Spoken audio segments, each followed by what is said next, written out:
Greetings faculty and welcome to another WIS Technology tutorial. In today's topic I will be talking about Google Drive and the iPad app Explain Everything. And I'm going to show you how these two environments work together. Okay, so let's begin with Google Drive. I know one of the challenges many of you have expressed is how to organize your Google Drive and how to find things, because there's stuff in there that sometimes you don't know where it came from or it's shared with you, and it really just looks very cluttered and very busy. I'm going to give you some advice on how to alleviate some of that situation. So, for example, let's say I'm a math teacher in 9th grade and my students have iPads, and I would like to keep an environment where all of the assignments are submitted to me electronically in one place. Now here's how I would go about doing that. The first thing I would do is I would create a folder, in this case 9 math assignments. Now this folder, as indicated by the icon here, is shared with all of my students. Okay. So that means that when a student opens their Google Drive, they are going to see this folder as well. And the permissions on this folder are set to view only, because that's because I don't want students deleting or editing assignments that I've placed in this folder for them to complete. The next folder is really a personal folder. It's called 9 Math Student Work. And all I'm using this folder for is to nest the student folders that are shared with me below that. So anytime a student shares their folder with me, I'm going to actually move it to my 9 Math Student Work. So I have all in one place a collection of student work. Now this is actually a direct line between the student and me. So this is where I'm going to ask my students to deposit all of their work in this folder here. So if I'm looking for an incomplete assignment or something that hasn't been done, I can always check this folder and know that if I don't see it here, it hasn't been turned into me. Okay, so what does this look like from the student perspective? Again, this is the teacher environment. In another window here, I have the student environment. So here again is the 9 Math assignment folder, which is shared with not only this particular student, but everyone else in the class.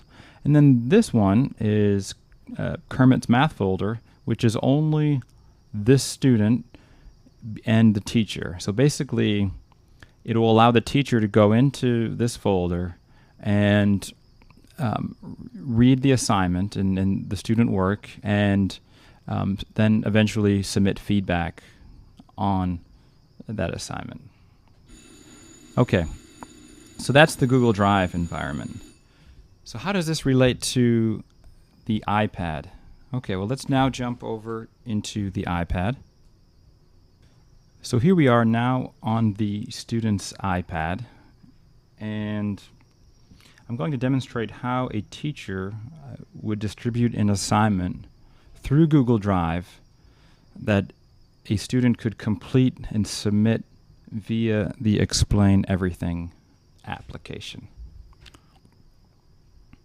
I'm going ahead and launch it, and in the upper left there's this little plus sign and a paper sign. This allows me access to my Google Drive. Note that I've selected at the bottom tab the Google Drive folder, and at times it may be slow at times to load, but it's not frustratingly slow, so it'll open. And this of course is my own iPad, but if this were a student iPad, what they would see then is this folder 9 Math Assignments, and they could go right into it and say, okay, this is an assignment I have to do on probability. I'm going to go ahead and open that one up, and it presents a preview of the assignment. And if they're actually going to answer this question, they would click Choose in the upper right, and it'll load the document into the Explain everything interface. And I just want to point out that this will only work for like PDFs and Word documents. If it's an actual Google Doc, it will not be presented as an option to load that into the Explain Everything interface. So once I've opened the math problem in Explain Everything, I now have an environment very much like a pen and paper to answer the question. So I would then grab the pen tool as a student, and I would begin to answer this question. But if I really want the teacher to get a sense of my thinking throughout this entire process, what I would do is at the bottom of the screen, I would hit the record button. Okay? And once the numbers are ticking up, that means that I am now recording my solution to this problem. And the teacher will be able to follow my thinking throughout the entire problem. So I would then go on to answer the question. So I would say that, well, in Scrabble, I know that there are 100 tiles. So I would make a note of 100 tiles. I would also note that there are 12 letter E's.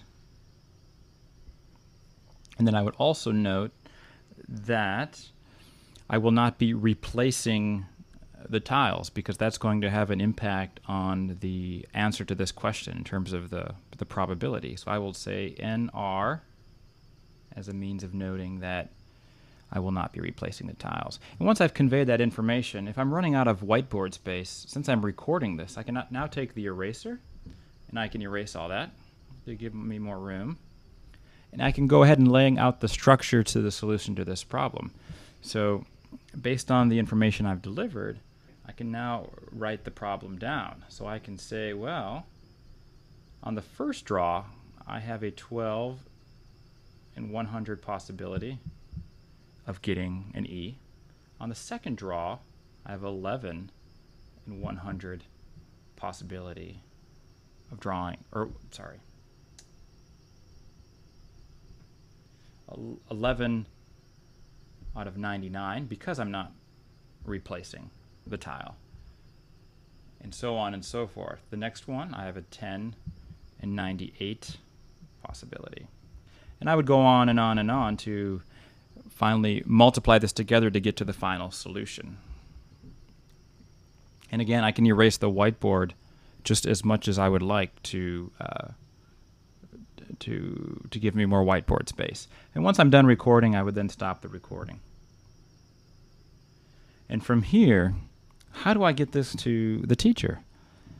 Well, I would click on the icon next to the house at the bottom right, and then I would give the project name. For example, I guess I've already exported it once already, but I'll just say probability.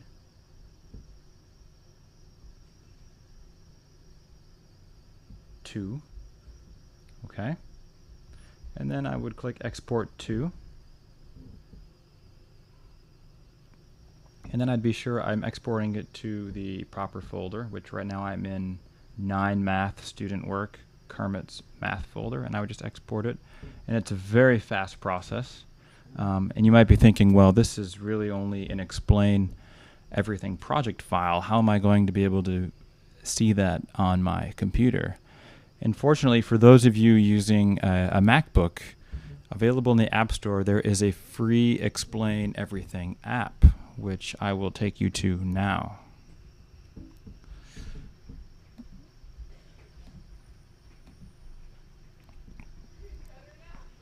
So here in the App Store, you can see there's an app that you can search for, download it, and install it. And that will allow you to play project files that are created in Explain Everything. So here it is already, probability2.xpl. I'm just going to click on it.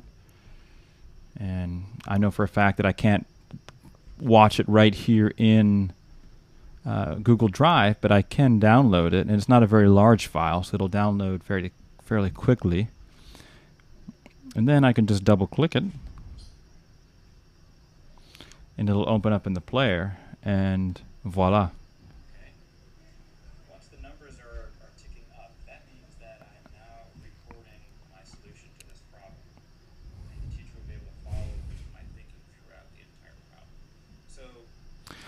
So there you have it. This is how you would use Explain Everything in Google Drive to sort of encourage the exchange of assignments and feedback between teacher and student.